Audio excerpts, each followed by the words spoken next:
Universal News TV, votre chaîne d'information la plus crédible. Le président malien de transition Banda a été reçu ce mercredi à l'Élysée par le président français, Emmanuel Macron. Selon les sources officielles, l'objectif de cette visite portait sur les préparatifs du prochain sommet du G5 Sahel, qui se tiendra au Tchad en mi-février. D'autant plus que les relations entre la France et les pays du G5 Sahel connaissent de nouvelles perturbations. Cependant, de nombreux analystes pensent que cette visite du président de transition à Paris cache beaucoup de choses. Mais que cache réellement la visite du président malien de transition, Banda, à Paris? Suivons maintenant le décryptage de la situation par nos analystes, qui sont sur le plateau d'Afrique Média. Suivons. Nous sommes au Mali, où nous y retrouvons avec le président de transition, Monsieur Mbandao, qui était à Paris. Il a été reçu par Emmanuel Macron. C'est sa première sortie depuis sa prise de pouvoir lors du renversement d'Ibrahim Boubacar Keïta en août dernier. Et l'on précise qu'avant son départ pour Paris, il a dissous le Conseil national supérieur du peuple, je crois c'est ça. Le Conseil national du salut du peuple, justement.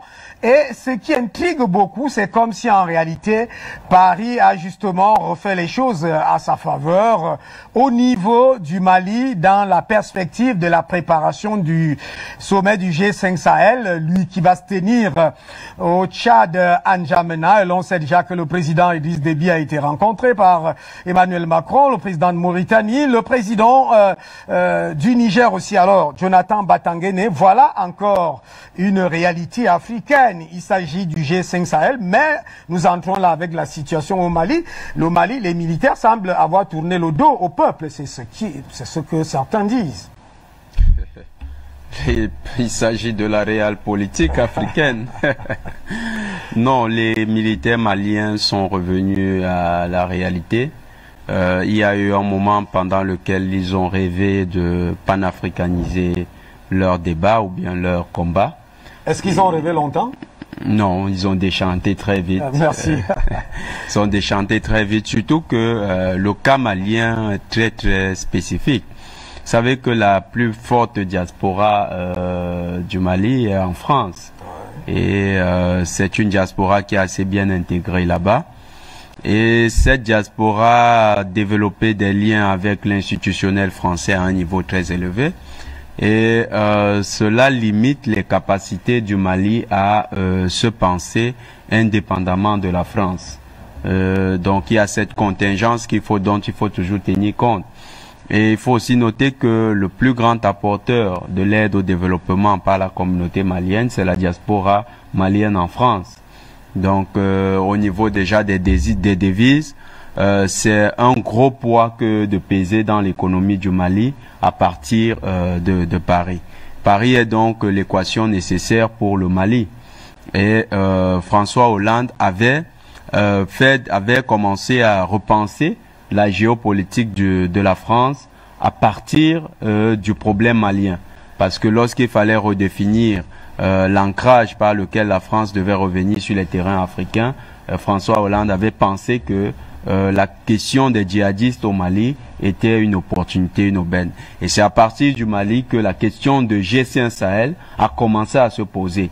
Et c'est le Mali qui a été le prétexte à partir duquel la France a déployé le G5 Sahel. Donc, le Mali reste l'équation nécessaire pour le Quai d'Orsay et le Mali reste une sorte de caillou dans la chaussure de la France, parce que à la fois le Mali est dépendant de la France, à la fois aussi on ne voit pas le Mali sortir la tête de l'eau. Le Mali reste à moitié immergé. Je voulais justement vous relancer à ce niveau, parce que en même temps que la France a donc redéfini cette géopolitique, en même temps le Mali est devenu insécure, en même temps le Mali s'est divisé, en même temps le Mali s'est détruit, en même temps les populations ont gonflé dans la misère, si vous me pouvez permettre l'expression du gonflage. Oui, c'est ça la situation du Mali, c'est-à-dire c'est un pays à moitié noyé. Donc il est toujours à moitié immergé, à moitié émergé. On ne sait pas trop s'il va sortir de l'eau ou bien s'il va certainement s'enliser. En fait, c'est créé de manière volontaire. C'est un peu comme la situation qu'on a observée en Centrafrique depuis les années 61. C'est la France qui veut garder son hégémonie à travers les crises, créer la crise pour justifier sa présence et maintenir la crise pour se pérenniser. Et dans ce contexte, exploiter les richesses sans être redevable du point de vue économique, mais être redevable du point de vue politique. Or, politiquement, ce n'est que des belles paroles, c'est-à-dire des accords des accords tout à fait permanents et temporaires de paix. Non, d'abord les accords de paix. Qu'est-ce que Paris va permettre au Mali d'avoir? C'est les accords de paix qui sont des accords factices, qui ne tiennent que le temps de la promesse et puis après ça s'envole. Pendant ce temps, la base militaire, elle fonctionne et le financement de la base militaire part de ce que le Quai d'Orsay a déjà mené un plan de financement à partir des institutions ou à partir des entreprises, des grandes entreprises françaises qui vont s'installer au Mali et progressivement, ils vont s'arroger les secteurs les plus névralgiques de l'économie malienne, le temps que les Maliens continuent de se bagarrer et de travailler cette dépendance. Donc c'est le schéma qui est actuellement développé pour le Mali et malheureusement la diaspora malienne qui est la plus importante et qui est en France n'arrive pas à trouver la bonne équation. Le cas malien reste un des cas qui sera très difficile.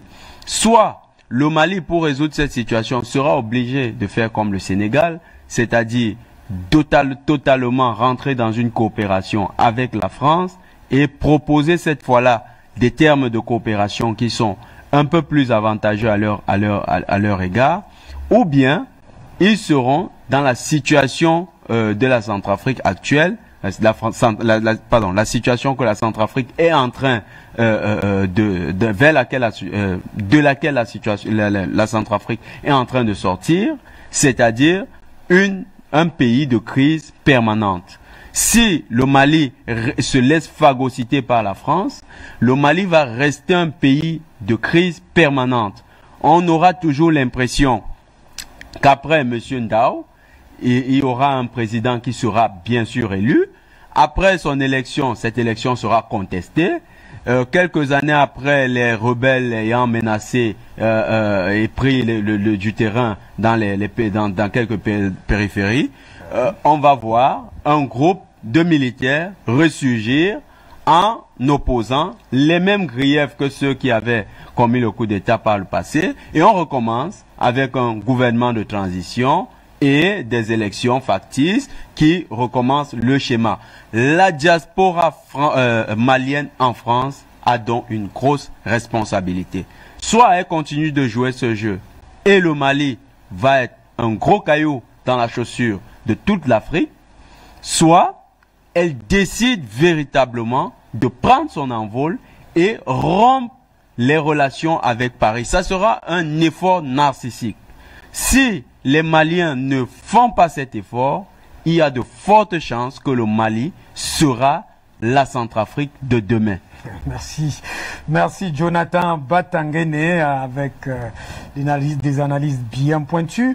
Hamad Haroun Lari, le Mali, la prochaine Centrafrique, elle est déjà peut-être installée à partir de ATT, Ibrahim Boubacar Keïta. Aujourd'hui, la transition, c'est 18 mois, je crois. Il y aura élection. Après élection, peut-être qui va venir, une autre personne va venir. Et pendant ce temps, Gao est séparé de Bamako. Il y a insécurité et les djihadistes et le Sahel. Alors, comment vous voyez cette nouvelle contexture de cette situation malienne en rapport avec le sommet qui va se tenir prochainement chez vous, au Tchad, à Djamna, à propos du G5 Sahel?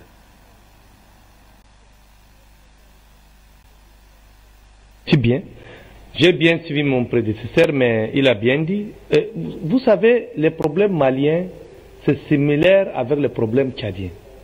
Ce n'est pas par hasard si vous voyez le maréchal du Tchad Saint-Thérèse en 2013 lorsqu'il a intervenu.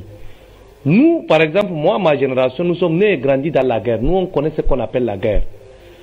Le nord du Mali, c'est le même problème avec le nord du Tchad. Si le maréchal du Tchad a pu stabiliser le Tchad, ce n'est pas facile.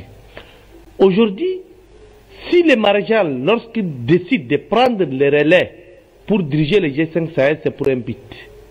Aujourd'hui, dans la sous-région, s'il y a un seul officier qui a fait ses preuves sur le terrain militaire, c'est le chef, le maréchal du Tchad. Donc, il est parti stabiliser le Mali et encore, il va envoyer dans quelques jours les soldats pour stabiliser les 3 frontières Niger, Mali, Burkina. Donc, il y a un but. Moi, je vous ai parlé des mercenaires tchadiens, nigériens, soudanais. Il y a des milliers de mercenaires qui se retrouvent en Libye. Moi, je vous dis, c'est les Tchadiens qui sont de l'autre côté. Or, l'intérêt pour le Sahel, c'est pour éviter que les armes et ces mercenaires, et plus particulièrement les djihadistes et les Daesh, qui se retrouvent au sud de la Libye, pour déverser, pour encore revenir occuper d'autres pays subsahariens. Et c'est dans cette optique qu'il faut lutter contre ces pénétrations. Je suis content lorsque j'attends, vous parlez de la République centrafricaine. Et c'est que beaucoup oublient. Le nord de la Centrafrique, c'est des nomades. Nous, moi, dans mon village, à 12 ans, on manipule les armes. Parce que les nomades ont l'habitude de se préparer pour la guerre à chaque temps. Et c'est pourquoi au nord Cameroun, au nord de la République centrale, vous trouvez ces nomades, ils sont prêts à la guerre, qui dépassent ces officiers qu'on les forme dans nos écoles militaires, qui n'apprennent pas la guerre que lorsqu'on les surprend. Et souvent, c'est ces conflits-là qui nous sont en train de nous attaquer à chaque temps. Aujourd'hui, le problème du Sahel, moi j'ai milité et j'ai beaucoup crié pourquoi les Cameroun et les Nigériens n'entrent pas dans le G5 Sahel. Parce qu'il y a aussi les terroristes qui se vont dans les bassins du lac Tchad. Mais on n'implique pas les deux pays. Mais on a pris seulement les pays du Sahel qui sont les 5 colonies françaises et qui font les G. Dans ces pays, vous ne trouvez même pas un centre d'études stratégiques sérieux. On a des soldats, la plupart d'entre eux sont nés et grandis dans la guerre. Pire encore, dans ces zones, il y a les narcotrafiquants qui sont plus riches et plus forts que certains États subsahariens. Vous trouvez aussi des groupes terroristes, plusieurs groupes terroristes qui sont lourdement armés, que nos petits États de l'Afrique subsaharienne ne peuvent même pas faire face. Depuis 60 ans, dans les pays de l'Afrique subsaharienne, moi je ne cite pas le Maghreb, les gens sont en train de blaguer avec des officiers qu'on les forme dans les grandes écoles qui ne valent à rien du tout. Ils viennent avec les théories occidentales qui nous ont même pas aidés et on est là à pleurer. Le Mali est victime de ça. Lorsque les djihadistes ont attaqué et ils ont occupé le nord, le Mali a plus de 500 généraux qui sont sortis des grandes écoles mais qui n'ont même pas pu protéger leur petit village. Et donc, du coup, on a un sérieux problème avec ces soldats conformes. Aujourd'hui, le problème du Sahel, c'est un problème réel. Et c'est que nous, Africains, on doit réfléchir. Si les Tchad tombent, qui va protéger les pays subsahariens? Si les Tchad cèdent, qui est prêt pour envoyer ce soldat? On a vu avec la guerre contre Boko Haram, les Tchad et les Cameroun étaient abandonnés par la CEMAC. Les 50 milliards promis, personne n'a donné. Et donc, du coup, aujourd'hui, on parle de ces problèmes du G5 Sahel. Depuis sa mise en place, il n'y a pas de financement.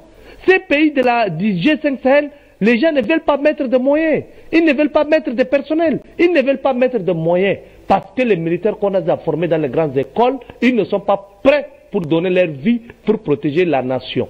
Et c'est pourquoi ces haram de djihadistes que vous voyez, ils sont prêts, ils n'ont pas peur de mourir et ils croient à un objectif. Et c'est pourquoi à chaque temps, ils sont en train de chasser ces soldats de nos pays africains sahéliens.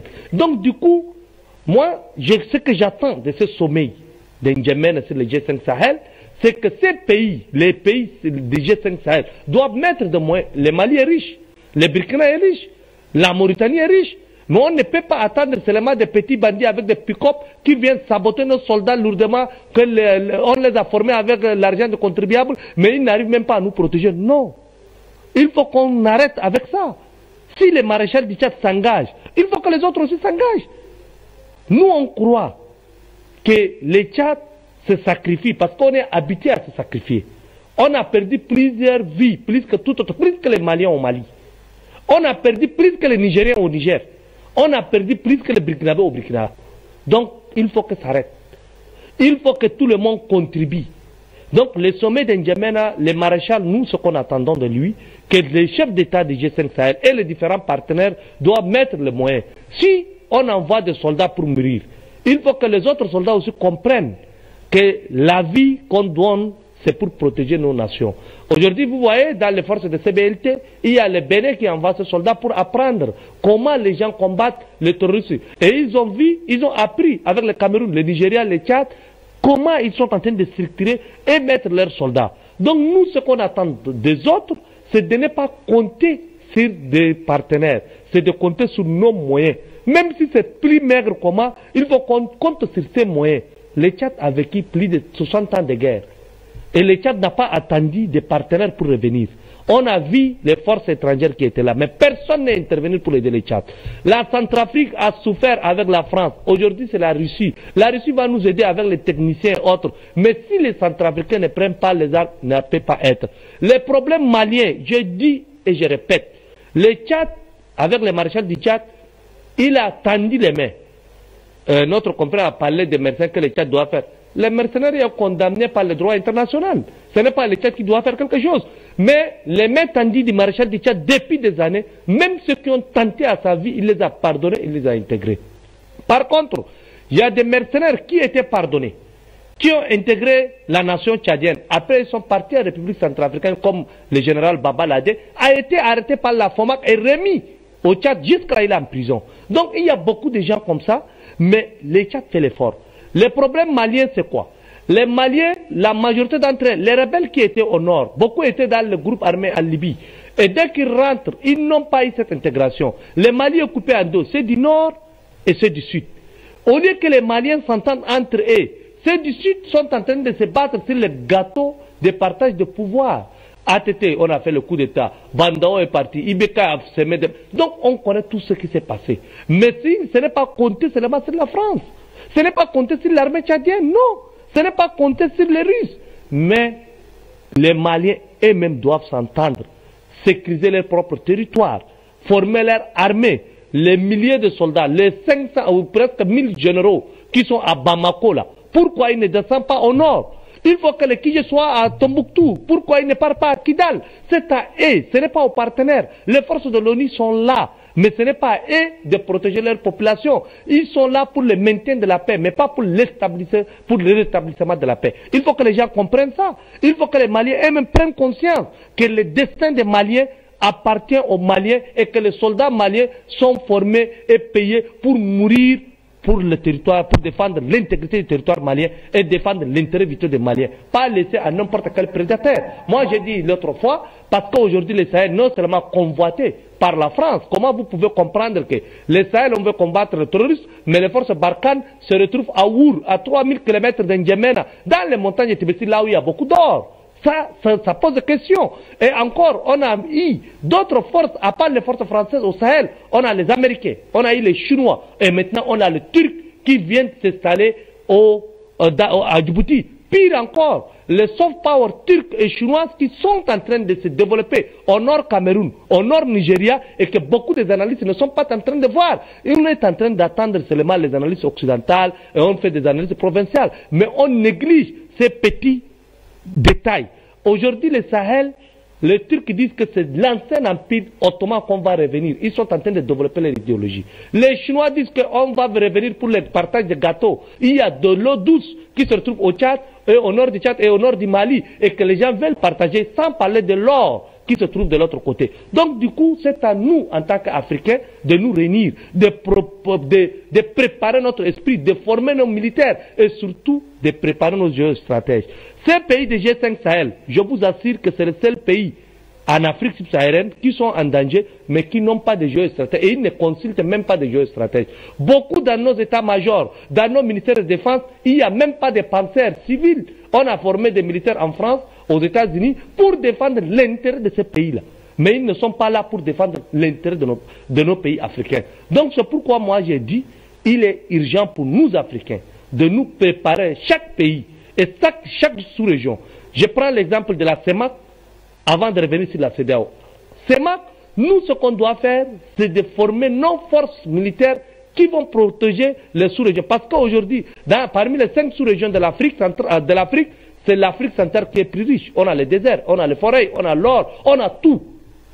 Mais on n'a pas une armée forte pour nous protéger. Et nous, qu'on a beaucoup de conflits. L'Afrique de l'Ouest, ils sont tous ensemble, ils sont une communauté, mais ils n'ont pas une armée forte. Seulement les textes qui disent qu'on va se protéger. Mais lorsqu'on a vu le Mali attaquer, le Nigeria attaquer, les Burkina étaient attaqués, personne n'intervient pour sauver seulement les autres qu'on attend. Donc si nous on ne prend pas conscience pour former nos forces militaires, pour la défense de l'intérêt stratégique et vital de notre pays, on va retomber sur les mêmes problèmes. Alors, Monsieur Goulaye est juste à côté de vous. On va recueillir aussi son expertise sur cette situation. Mais je voudrais qu'on reste beaucoup plus au Mali. Est-ce que pour vous, vous n'avez pas l'impression, vous êtes coordonnateur d'un mouvement au Tchad, est-ce que vous n'avez pas l'impression que le peuple a été volé dans cette affaire au Mali? Soit c'est votre micro qui n'est pas activé, soit vous ne suivez pas. Je reprends ma question. Monsieur Ahmad vient de nous faire un exposé assez brillant là, mais avec vous on va être précis, je le disais. Est-ce que pour vous, vous n'avez pas l'impression que dans cette situation, le peuple a été volé? Vous êtes coordonnateur d'un mouvement là-bas au Tchad, c'est le peuple en réalité et qui a conduit à cette transition. C'était un comité national du salut du peuple au Mali.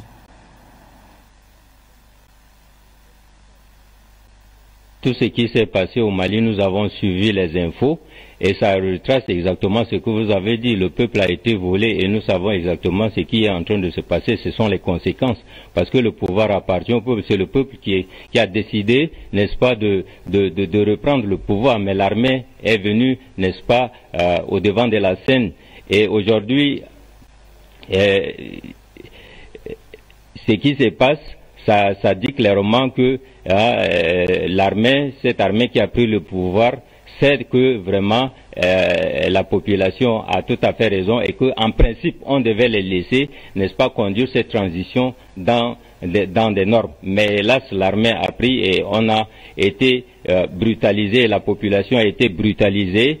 Et on a vu un peu ce qui est en train de se passer. Mais disons que avec tout ce qui se passe, disons que comme le Mali, comme disait tout à l'heure Ahmad, le Mali est divisé, le peuple est divisé. Il est question maintenant pour le pouvoir en place d'unir ce peuple-là pour qu'on n'entende pas le Mali du Nord, le Mali du Sud, mais qu'on entende le Mali uni dans sa diversité, uni dans la culture, et qu'on puisse, n'est-ce pas, conduire cette transition dans de bonnes conditions. Mais déjà, avec ce qui se passe, et déjà, comme disait Ahmad tout à l'heure, avec cet événement qui est très attendu du côté du Tchad et qui va avoir un impact vraiment très important du côté du Mali, la sécurité au nord, il est question, n'est-ce pas, que les autorités maliennes, comme vous l'avez dit, le nouveau président de transition qui était à Paris, n'est-ce pas, il est allé s'acquérir, n'est-ce pas, des consignes, des directives, mais hélas, est-ce que tout ce qu'il a eu, n'est-ce pas, comme directive, pourra vraiment l'aider à redresser ce pays qui est divisé? Il revient au Mali et au Mali seul, n'est-ce pas, de s'asseoir, de discuter, de revoir tout ce qui ne va pas et de pouvoir permettre au Mali d'être uni et de faire face à tous ces problèmes d'insécurité. Aujourd'hui, c'est vrai, le Tchad va prendre le relais, n'est-ce pas, la présidence du G5 Sahel, mais il est important que le Mali puisse aussi apporter sa part de contribution, puisse jouer un rôle très important, n'est-ce pas, au niveau de G5 Sahel, pour permettre aux autres États de l'accompagner dans la sécurité du territoire et de permettre à éradiquer ou bien à balayer ces acteurs déstabilisants, n'est-ce pas, qui se trouvent, n'est-ce pas, dans ce pays et qui mettent en mal la cohésion sociale de ce pays. Merci à vous, Monsieur Abel. On va peut-être revenir si le temps nous permet, mais on va en Italie. Je crois que c'est la capitale de résidence, en fait le pays de résidence de Samuel Dionedor Youmbi. Alors, Samuel Dionedor Youmbi, le peuple volé au Mali, le Conseil national du salut du peuple dissous, une manifestation anti-française, du moins pour demander le départ des bases militaires françaises le 20 janvier dernier, interdites, dispersées. Qu'est-ce qui se passe pour vous au Mali? La France a repris les cordes ou les cordons. Non, monsieur Hubert, tu me dis... Quand vous posez la question comme ça, d'aucuns se diront que que la lutte du peuple malien a été volée. Mais non. Vous savez que la lutte panafricaine aujourd'hui, si elle vit aujourd'hui, c'est grâce aussi et beaucoup aux populations maliennes et sa jeunesse qui, dans le temps, ont été les premiers à se soulever contre cette force armée française, contre la force Barkhane, contre la MINUSMA. Nous le connaissons. Nous pouvons tout simplement nous dire aujourd'hui que les problèmes au Mali sont devenus plus politiques et plus stratégiques. Donc aujourd'hui, si nous avons le président du Conseil national du salut et du peuple qui doit dissoudre ce conseil avant d'aller en France, nous n'allons pas tout simplement dire que c'est un jeu qui est fait par la France, mais nous devons donner d'abord la première victoire au peuple malien qui, dans leur démarche, ont fait rentrer la Russie dans le jeu au Mali. Chose qu'auparavant, la Russie n'existait pas au Mali. C'était plutôt le Gotha européen qui sont venus s'asseoir dans le désert du Mali pour se partager les ressources naturelles du Mali. Mais grâce au peuple malien, dans leur détermination, ils ont fait rentrer la Russie dans le jeu. Aujourd'hui, c'est déjà une première victoire. Et aujourd'hui, rendez-vous compte que pendant la transition, il a fallu chercher qui devait assumer cette transition. Et on est allé chercher le président, le colonel Dao, qui était militaire de formation, qui a fait la formation, toutes ses études militaires en Russie et parle couramment le russe. Donc ce qui veut dire aujourd'hui, nous avions une stratégie franco-russe et malienne qui se joue aujourd'hui. Ça veut dire, le Mali est un pays ami de la France depuis 60 ans. Le Mali ne peut pas se dissocier de la France rapidement d'un coup de tête magique, d'une baguette magique, non. Parce que la Russie ne joue pas ce jeu, qu'il arrive dans un pays pour s'accaparer du pays. Ils aiment bien dans leur vision politique, pour avoir main basse sur le pays, vous remettre sur la scène, sur la haute stratégie géopolitique dans le monde. Ça, c'est la démarche de la Russie. Elle aime bien vous réinitier, vous dire voilà comment ça se passe, pour que je puisse vous aider, pour que nous puissions être ensemble. Vous allez jouer ce jeu-ci pour que je puisse rentrer légalement et officiellement dans votre pays. Donc si peut-être la France, comme elle aime bien se torser la poitrine, a peut-être dit au président Dao de la transition, avant que tu viennes me voir en France, tu dois dissoudre d'abord ce gouvernement, afin de venir me voir. La Russie, c'est un pays, c'est une grande stratégie, M. Poutine. Il dit, dissous et vas-y l'écouter, tu reviens. C'est tout.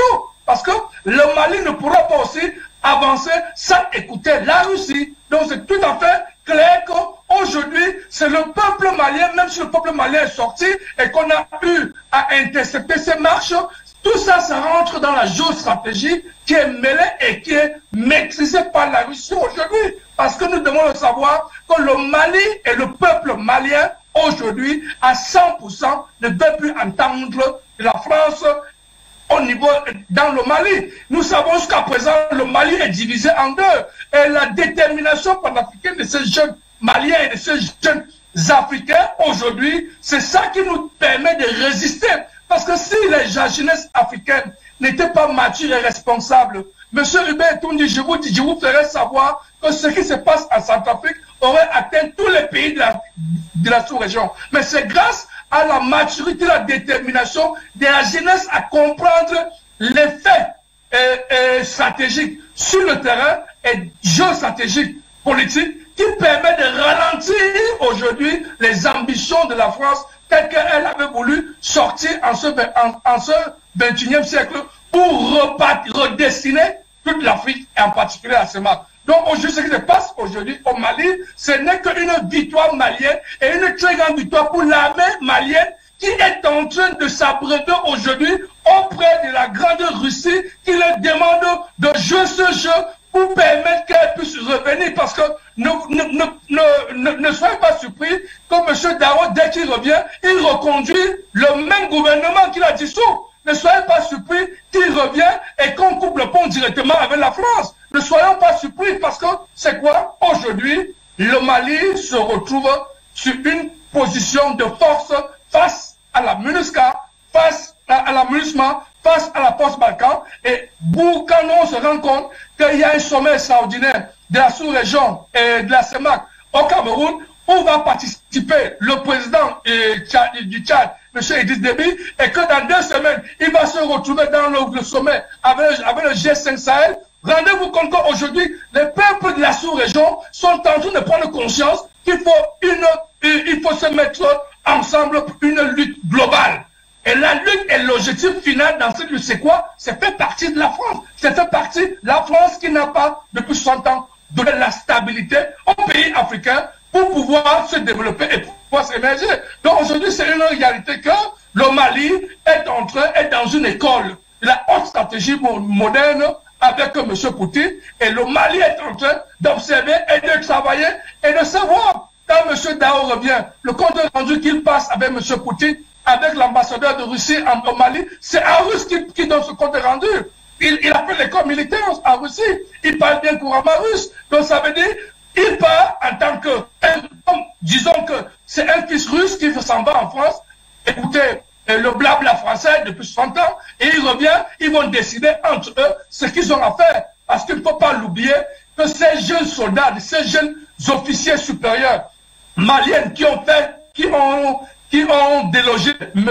Ibrahim Keïta au palais présidentiel, ils sont encore bien armés et bien blindés avec la population qui n'attendent que leur voix. Donc aujourd'hui, nous ne pouvons pas dire que seul M. Dao se permet de gérer le Mali comme il pense. Non, c'est toute cette armée qui sont assis avec la grande stratégie militaire russe qui est là, qui n'est pas là pour pouvoir se partager le sous-sol malien, mais qui est là parce qu'elle a besoin d'être là. Elle est déjà au Mali et elle voudrait maintenant s'exprimer officiellement pour pouvoir géostratégiquement être dans cette partie de l'Afrique de l'Ouest, dans ce grand continent, et se retrouver aussi dans la partie de la CEMAC pour la géostratégie qui se passe au niveau du Golfe de Guinée. Donc il faut comprendre qu'aujourd'hui, nous pouvons être satisfaits que le Mali n'est pas en train de tomber en embûche, mais le Mali est plutôt en train de jouer la grande stratégie moderne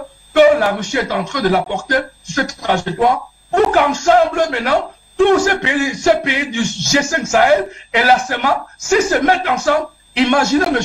Hubert Toundi, que ça sera l'éradication totale du terrorisme et des mercenaires dans toutes ces 2 zones. Et c'est ce que nous pouvons penser aujourd'hui, de savoir que M. Idriss Déby est déjà préparé à ça, et avec la compétence du président de la CEMAC et de ses chefs d'État et du Conseil de la Grande Russie, nous allons atteindre ces objectifs. Merci Samuel Dionedor Yumbi. J'avoue que le pic de votre analyse tout à l'heure avec ce jeu, je ne sais pas si Jonathan Batangene vous a suivi sur ce plateau. Je vais terminer avec lui.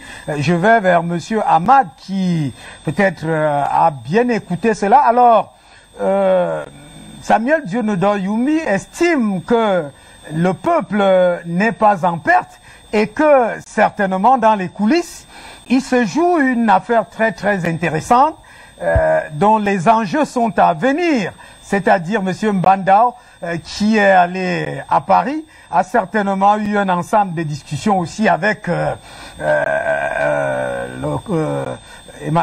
Vladimir Poutine qui lui a dit bon vas-y, si on te demande de dissoudre avant de partir, vas-y, mais quand tu seras revenu, les choses pourront se passer d'une certaine manière. Alors, est-ce que vous voyez cette affaire dans le même sens? Et surtout, comme nous autres, nous aimons décoder les signes, j'ai vu quand même monsieur le président de transition Mbandao qui visiblement n'était pas très détendu. Je crois que la réalisation qui est un peu mieux sur ce volet-là va revenir sur ces images qui n'étaient pas très détendues à prendre la main d'Emmanuel Macron, très réservé. D'ailleurs, en stature ou en grandeur, il surplombe pratiquement la personnalité d'Emmanuel Macron. Je ne sais pas si ça cache cela. Alors, est-ce que vous voyez l'affaire dans ce sens-là? Je pense pas, parce que en réalité, tout ce qu'il a dit, moi j'adhère à 100%, parce qu'aujourd'hui, la jeunesse africaine est consciente. Moi, j'ai beaucoup travaillé avec la société civile malienne. J'ai beaucoup d'amis maliens, je sais comment ils fonctionnent. Aujourd'hui, Bandao n'a pas d'autre choix que suivre les jeunes. Les jeunes qui ont fait la révolution malienne, les jeunes qui sont dans les rues pour réclamer le départ des forces françaises, sont conscients des enjeux. Il y a des années, il y a une décennie seulement, vous pouvez dire les années 2000 ou 2010, lorsqu'on a fabriqué de toutes pièces ce qui s'est passé pour chasser certains présidents, surtout l'assassinat de Gaddafi. Mais aujourd'hui, les jeunes africains et plus particulièrement maliens sont sur toutes les scènes internationales. Donc, ils sont partout. Ceux qui sont en France, ils ont la mentalité française. Bandao, maintenant, est guidé par cette ferveur, par ce dynamisme de jeunesse africaine et plus particulièrement des jeunes maliens qui se retrouvent dehors pour dire non à la France. Je suis parfaitement d'accord avec lui lorsqu'il dit il va partir voir les blabla qu'on va dire, les petits Macron. Pour lui, Macron peut avoir l'âge de son enfant. Donc il va partir l'écouter avant de venir discuter avec les autres. Parce qu'aujourd'hui, les jeunes qui se retrouvent sur la scène malienne, ce ne sont pas les jeunes qui ont été dans les affaires il y a 10 ans. Donc aujourd'hui, on a des cerveaux neufs, des jeunes qui réfléchissent, qui maîtrisent les enjeux et qui n'acceptent pas la domination ou la manipulation comme c'était avec d'autres présidents. Et Ibeka a commencé à jouer, il est parti. Donc Bandao a une mission. Il va partir rencontrer Emmanuel Macron. Il va écouter ce qu'il va dire. Une fois rentré, c'est là où il va réfléchir, est-ce que les relations avec la Russie, comment faire et comment faire avec d'autres partenaires. Mais moi, je pense que la France a perdu au Mali et la France va perdre dans les autres ex-colonies. Donc, ce n'est que le début, parce qu'on a vu avec le Rwanda, on a vu maintenant avec la République centrafricaine, et demain, on ne sait pas quel pays, parce que la dynamique est partout. Mad, merci aussi Abel, on va certainement se retrouver pour d'autres occasions. Merci pour cette énorme contribution. Alors, vous êtes sociopolitiste Batangene, on va rester sur ce prisme-là qui semble être très intéressant. Monsieur Mbandao, je reviens sur son image, je sais que je l'ai eu à l'introduction tout à l'heure, l'image de l'accueil. C'est un monsieur, cet accueil, on ne le voit pas. Emmanuel Macron veut les embrassements, mais il reste très réservé. C'est déjà un signe de ce que Samuel Dionodor, la porte que Samuel Dionodor Yumbi vient d'ouvrir là, que c'est un monsieur qui va pour écouter et puis après il va prendre d'autres options qui s'imposent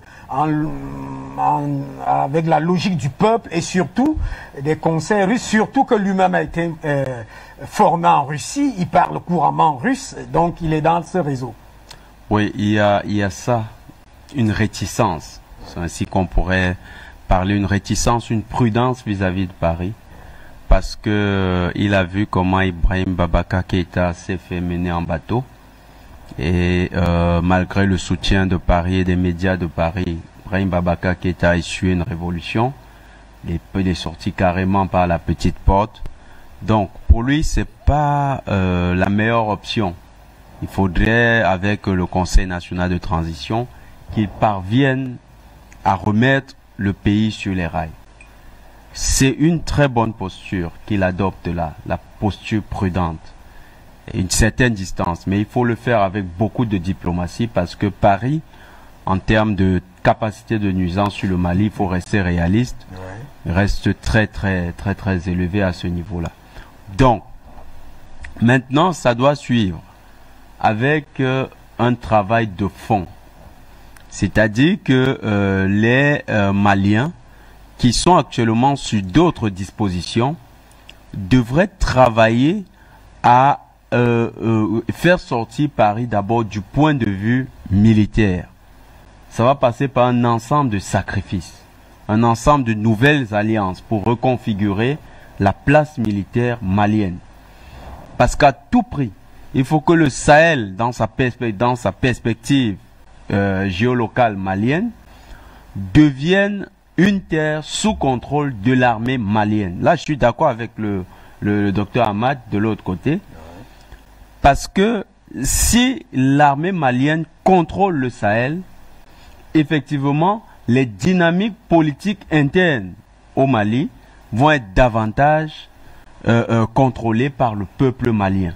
Mais si on a toujours la présence militaire française, malgré tout ce qu'ils vont objecter comme étant raison, la sécurité internationale, lutte contre le terrorisme, ce qui n'est pas leur réelle préoccupation, si on continue d'observer cette présence, il sera difficile que par l'action seule du chef de l'État, l'on sorte de l'auberge avec les pratiques néocolonialistes.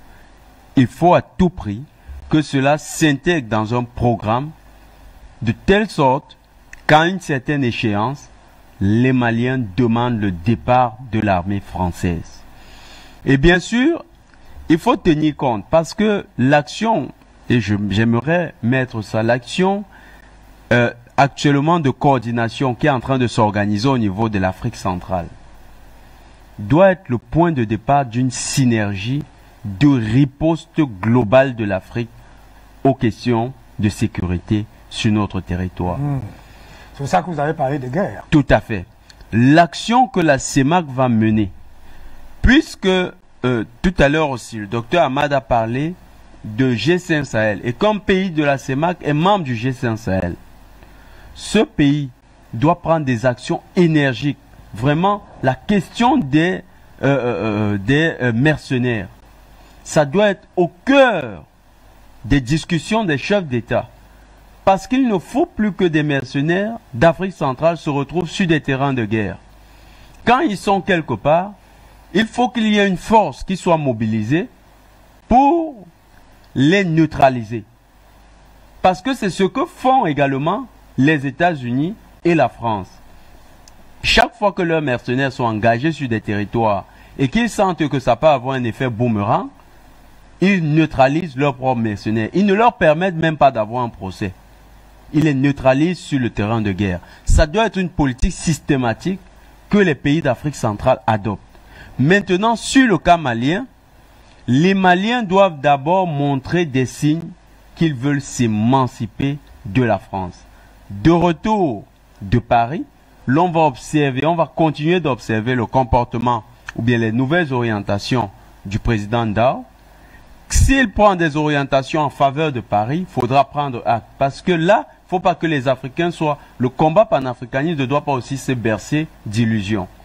Chaque fois que quelqu'un est trop compromis, il faut le laisser progressivement lui-même sortir de cette situation avilissante.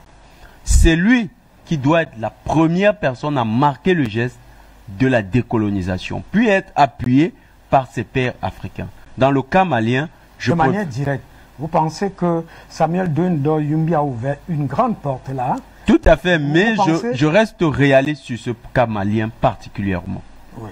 Les Maliens, la diaspora malienne qui contribue le plus au développement du Mali, elle est en France. Et elle a des gros liens avec l'establishment français. D'ailleurs, pour caporaliser cette diaspora, la France a travaillé une politique d'assimilation forte au niveau de l'intégration dans l'appareil gouvernant français. Ce n'est pas un hasard qu'il l'ait fait. Ça peut influencer M. Mbandao qui, lui, a déjà, comme le disait Samuel Doe Yumbi, des avances avec... il parle russe, il a été formé, oui. Il a été formé en 1973 comme pilote en Russie. C'est déjà un atout. Seulement, il a été aussi formé au CID, qui est une académie militaire française. Donc, il ne faut pas négliger ça. Il a une double formation et Paris garde un fort contrôle. Notez que le Mali, actuellement, c'est l'une des plateformes tournantes de l'armée française. Est-ce que vous sous-estimez la capacité de pénétration actuelle de la Russie? La Russie peut pénétrer. Vous voyez, le grand atout qu'a la Centrafrique, contrairement au Mali, c'est que la Centrafrique est à côté de pays qui militairement ont fait leurs preuves. Et il y a un pays qui est devenu une sorte de référence de l'anti-impérialisme, c'est le Cameroun. La Centrafrique est voisine du Cameroun. Et ça, c'est un gros atout pour la Centrafrique. La Centrafrique a aussi comme voisin le Tchad, qui est un pays de tradition guerrière. C'est un gros atout pour la Centrafrique. Quand les Russes entrent sur le territoire, pénètrent le territoire centrafricain, ils prennent en compte tous ces paramètres. Par contre, le Mali, quand vous regardez tous les pays voisins du Mali, vous allez voir que la présence française est quasiment un monopole. Et maintenant, les Français, pour davantage densifier ou bien davantage sécuriser leur présence, ils ont intéressé les pays de l'Union européenne. Donc, sur le Mali, vous avez l'Allemagne qui est un financier, vous avez la Hollande qui est un financier, vous avez la Belgique qui est un contributeur en termes d'appui logistique, et vous avez la France qui est maintenant celle qui porte l'opération militaire sur le terrain. Donc là-bas, la France a déjà mené un gros travail. Nous devons en tenir compte quand on fait les analyses sur le Mali. Il ne faut pas qu'on se baisse d'illusions parce que le Mali, c'est vraiment un territoire qui sera un cas d'école lorsque le processus sera achevé. Merci Jonathan Batangene, merci d'avoir... C'est un plaisir, merci.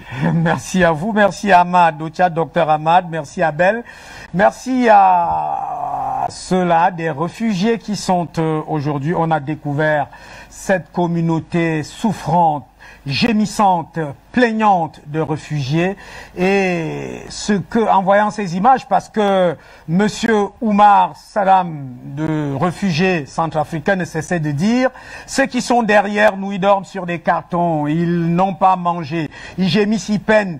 C'est le fruit de la convoitise du pouvoir qui crée tous ces désastres-là en Afrique.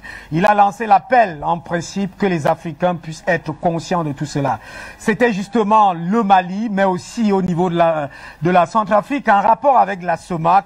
Les pays de la CEMAC se préparent pour justement donner une solution à la crise centrafricaine, mais cette solution doit être une solution. Nous avons vu cela avec les experts sur ce plateau à large spectre, une solution qui intéresse toute la communauté de la sous-région et qui sera d'ailleurs un départ pour une réponse pratiquement africaine et rejoindront pratiquement le Mali et les autres dimensions de l'Afrique de l'Ouest. Madame, monsieur, c'était le mérite panafricain. En tout cas, si vous nous avez suivis, la liberté, elle se conquiert. Le droit, il s'arrache aussi. Mais la dignité, il faut la préserver, la travailler. Les Africains doivent préserver, travailler leur dignité et cesser d'être dans cet esclavagisme où l'on est acheté pour des postes de pouvoir, afin de décimer ses frères et d'envoyer des milliers comme des réfugiés. Le monde, c'est nous. Madame, bonsoir. Monsieur, salut. Il y a 8 ans, la France avait décidé d'intervenir en urgence au Mali, pour stopper la progression vers le sud, de groupes djihadistes venant du nord avec Bamako comme cible. Cette opération fut appelée Serval, rebaptisée Barkhane par la suite. Ici, Christine Muriel, pour Universal News TV. Merci de suivre Universal News TV sur YouTube. Nous vous rassurons que les informations que nous diffusons au quotidien sont suffisamment crédibles. Alors, n'hésitez pas à liker la vidéo si elle vous plaît, et si vous êtes nouveau sur la chaîne. N'oubliez pas de vous abonner et d'activer la cloche de notification pour ne pas rater nos prochaines vidéos.